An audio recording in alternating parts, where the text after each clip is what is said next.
What's happening, folks? Back with another reaction, back with some more Duran Duran, and we're going to try to finish off the Live at Pleasure Island 1997 concert.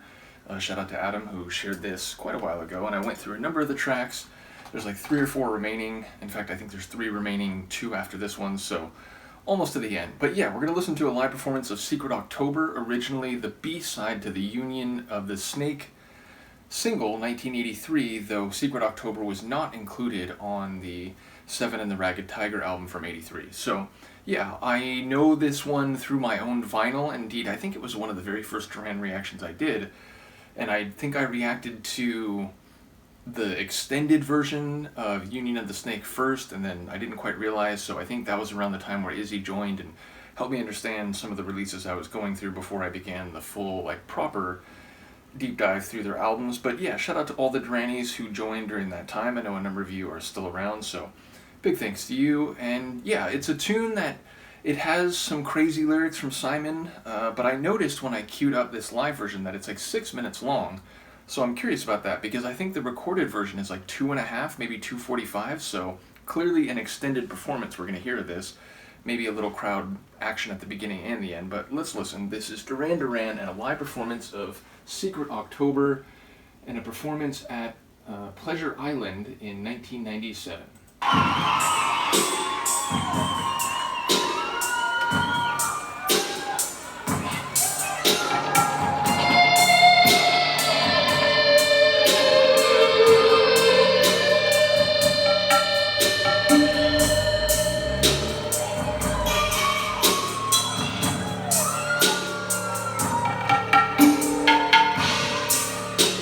A different atmosphere, like slower, more industrial.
Wise on a birthday party in a world full of surprising fireworks and sudden silence. Lying on a stranger's bed, new day breaks like a speeding train or an old friend, ever expected but never knocking. Holding your own in a battered car, all-night parties, cocktail bars and smile. When the butterfly escapes the killing jar,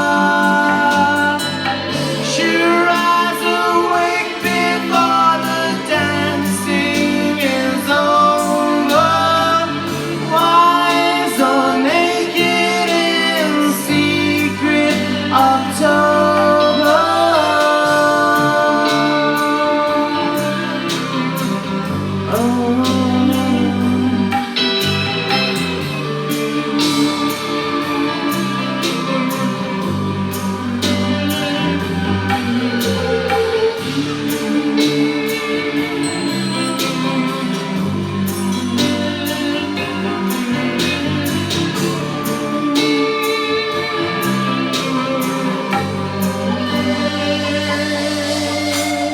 Free fall on a shore, nothing but a fading track of footsteps could prove that you ever been there.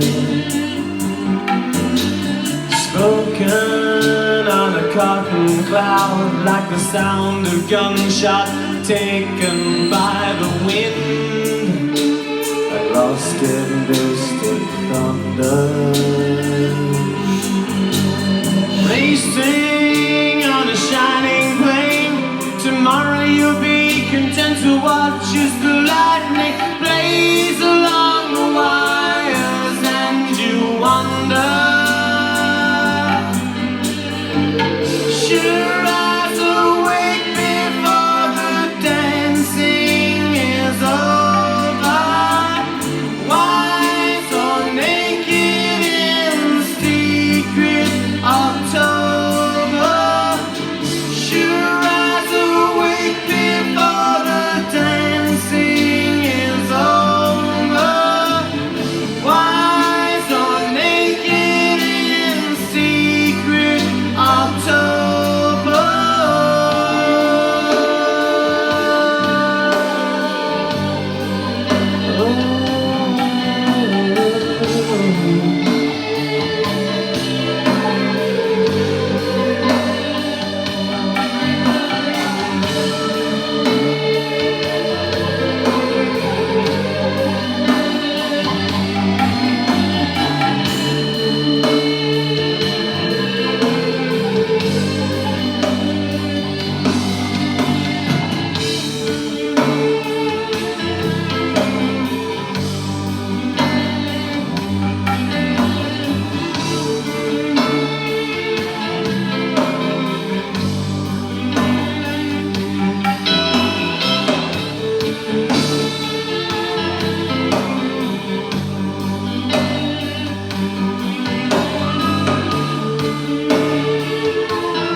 Thank you. Thank you, Simon. So yeah, definitely a slower, heavier, more natural instrument sounding version. Languid, I guess, sometimes could be used as a detracting comment or description, but it felt like I'm not sure that's the right word I want, but it definitely felt slower. It felt more like it was taking its time more, is I guess what I mean to say. It was more deliberate. And yeah, more psychedelic, I feel like, than the album, or not the album track, the single B-side, which again had more of a 80s synth type of sound. Indeed, there was like layers to the bass. You could feel, or I felt like you could hear like a synth pad bass, but also the true bass above it. So yeah, definitely a different performance. And I'm trying to remember if I've heard too many other versions. Again, I know I heard the one on the vinyl I have. I probably heard another version, maybe? It's been a little while, so I'm not remembering, but definitely distinct from the version at this point, like 14 years earlier, and recorded in a studio. So I wonder if that's more reflective of what they were doing on this concert series, which, you know, people explained to me early on that in different tours, Duran would retool some of their tracks for a given idiom or dynamic that they were playing. So there's like tours where they had more of a rock sound, and then tours where they had more of an electronic sound, and some of their classics have been performed different ways over the years on different tours. So hearing that, I wonder if that's basically what they've done when they've included it in their live sets in the decades since, or whether that's more unique to their sound at the end of the 90s, which again, 97 is the year of Medazzoland, and so that does have a more psychedelic, heavy, you know, warped, like twisted sort of sound to it. So I wonder if that's just really reflective of what they were doing at this time.